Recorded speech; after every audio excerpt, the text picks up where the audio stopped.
The first trimester. हम pregnancy को 3 stages में डिवाइड करते हैं।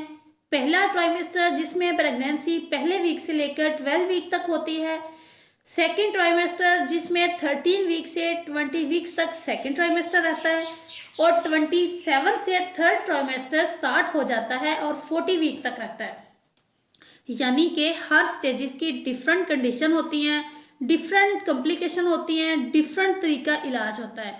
हम बात करेंगे फर्स्ट ट्राइमेस्टर की। तो फर्स्ट ट्राइमेस्टर में सबसे पहले आपने फोलिक एसिड खानी शुरू कर देनी है, बल्कि आप हमल से 3 महीने पहले ही फोलिक एसिड का इस्तेमाल रखेंगे। इसके अलावा अगर आप कोई और मेडिसिन घर में ले रहे हैं, कोई शुगर, ब्लड प्रेशर, तो वो वाली मेडिसिन आपने बंद कर देनी है, बल्कि अपने डॉक्टर से मशवरा करना है, क्योंकि जो मेडिसिन आप खा रहे हैं वो आप नहीं, आपका बच्चा भी खा रहा है जो आपके पेट में इस वक्त पल रहा है।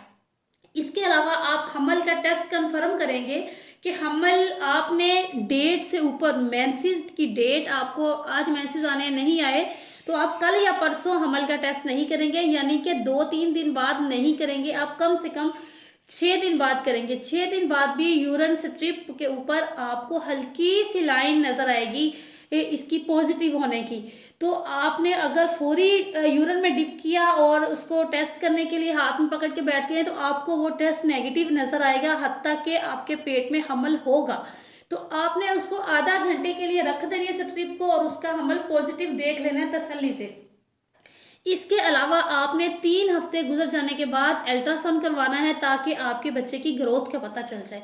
अगर आपके पहले कोई हमल ज़ाया हुए हैं तो आपने 3 हफ्तों का इंतज़ार नहीं करना, आपने 2 हफ्तों बाद ही अल्ट्रासाउंड करवाना है। बल्कि आपने अल्ट्रासाउंड में हमल जो देर से नज़र आता है तो आप अपने डॉक्टर से मशवरा करें, उन्हें बताएं कि मेरे पहले इतने मिसकैरेज हो चुके हैं और मैंने शुरू दिन से, फर्स्ट दिन से ही ग्रोथ की मेडिसिन शुरू कर देनी है और आपने इसमें इंजेक्शन भी लेने हैं, टैबलेट्स भी लेनी है और परहेज भी रखना है।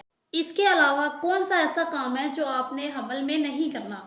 देखिए, अगर आपको ब्लीडिंग स्टार्ट हो गई है या आपको दाग लगने शुरू हो गए हैं तो आपने हम बिस्तरी नहीं करनी शोहर के साथ, क्योंकि बच्चेदानी का मुंह नरम होता है, उसके बाद ब्लीडिंग स्टार्ट होती है। तो जब नरम मुंह हुआ होता है, जब उस दौरान हम बिस्तरी करते हैं तो वो बच्चेदानी का मुंह खुलना शुरू हो जाता है और जो आपका हमल है उसके ज़ाया होने के खतरात बढ़ जाते हैं।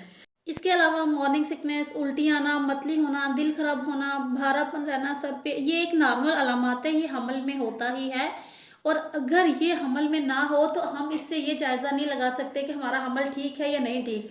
बाज़ दफ़ा मेरे पास लोग आते हैं और कहते हैं कि हमारे दिल ख़राब नहीं हो रहा, हमारा उल्टी उल्टी सारा कुछ ख़त्म हो गया है। तो क्या आप बच्चे की धड़कन चेक कर लें, प्लीज़ देखें कि बच्चे की धड़कन है या ख़त्म हो गई है। इसके अलावा मैं यहाँ से बताना चाह रही हूँ कि हैवी ब्लीडिंग होने का मतलब ये नहीं है कि अब आपका हमल ज़ाया हो चुका है। मेरे पास एक पेशेंट आई जिसका हैवी ब्लीडिंग थी और मैंने खुद उसको कहा कि अब आप अबॉर्शन करवा लो, अब आपका बच्चा नहीं बचेगा, नहीं रहेगा, बच्चा आपका नहीं। उसको शायद 2 महीने का हमल था। तो उसने, वो इतनी गरीब थी कि वो अबॉर्शन करवा नहीं सकती थी, मेडिसिन खा नहीं सकती थी, वो ग्रोथ होने की मेडिसिन भी नहीं उसने खाई और ना ही उसने ब्लीडिंग को रोकने की मेडिसिन खाई और ना ही ब्लीडिंग ज़्यादा चलने की मेडिसिन खाई, कुछ भी नहीं उसने किया। तो फिर भी तकरीबन वो दोबारा 5-7 महीने के बाद मेरे पास आई तो उसके पेट में अच्छा भला बेबी बॉय बच्चा भाग रहा था। तो इसका मतलब यहाँ से मैं ये बताने का मकसद ये है कि देखें, अगर हैवी ब्लीडिंग है तो भी इसका हमल से लेना देना कुछ नहीं है। आप फौरी से कभी भी थोड़ी सी ब्लीडिंग हुई है, डॉक्टर ने कह दिया अबॉर्शन करवा लो, एकदम से अबॉर्शन मत करवाया करें, थोड़ा वेट किया करें और मेडिसिन ग्रोथ की लाजमी खाया करें। इसके अलावा हमल में अपनी डाइट का ख़ास ख्याल रखें, पानी ज़्यादा इस्तेमाल करें, मशरूब ज़्यादा इस्तेमाल करें, थोड़ा थोड़ा खाएं लेकिन बार बार खाएं, ज़्यादा खाएं अपने, ताकि आपको वीकनेस महसूस ना हो। अगर आप हमल के शुरू दिन से ही खजूर का इस्तेमाल करते हैं तो आपको कभी भी वीकनेस नहीं होगी और ना ही आपकी एचपी कम होगी, ये एक गारंटी शुदा बात है। बातें तो बहुत है हमल के हवाले से करने वाली, लेकिन यहाँ पे अपनी वीडियो ख़त्म करते हैं, फिर बहुत लंबी वीडियो हो गई तो आप लोग कहेंगे कि बहुत लंबी वीडियो बना कर रख दी है। चलें जी, अपना ख्याल रखिएगा, मिलेंगे किसी नेक्स्ट वीडियो के साथ। कोई भी किसी को मसला हो तो मुझे कमेंट सेक्शन से ज़रूर पूछिएगा, मेरे इंस्टाग्राम में डिस्क्रिप्शन में दे दूँगी, तो इंस्टाग्राम पर आकर आप ज़रूर पूछिएगा, मैं आपके सवालों के जवाब दूँगी इंशाल्लाह। अल्लाह हाफिज़।